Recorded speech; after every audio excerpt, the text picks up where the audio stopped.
Today, let us discuss the different ways to get to pure divine wisdom. Most of us think wisdom is everything to do with our brain and intellectual capacity.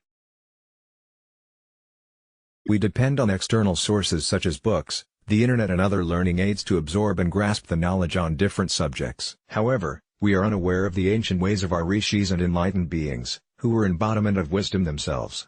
They depended solely on their intuition or prana to tap the pure wisdom tank inherent in them. They say, sheer grace, sadhana without expectations, purvajanma sanskar as well as this birth sanskar are factors that help us tap our inner wisdom.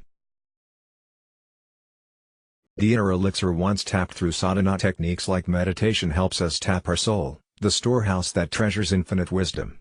Once we are set on this spiritual quest, we are constantly on the mode of divine experiences which are again recognized by the brain as an experience. This is when the factors unconditional and without expectations should be taken extremely seriously and with a lot of awareness. If we get hyper or egoistic about our experiences, we miss out on greater experiences as the ego misinterprets the entire happening. Being a mere witness to all the experiences contributes further to our inner wisdom. Whenever our personal experiences match and substantiate the inner wisdom of the soul, it becomes the Upanishads. These Upanishads become pure statements of Shuddha Vidya without the trace or shadow of ego but potent with immense power, capable of activating the soul power in others. This has exactly been the experience of the rishis. They started their journey with purvajanma sanskar, the present birth sanskar nurtured their growth further. Sadhana led them to mystical experiences.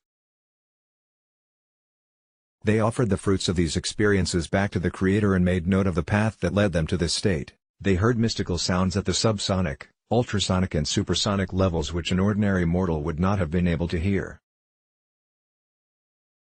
They were able to have visions of divine beings. These experiences didn't boost their ego.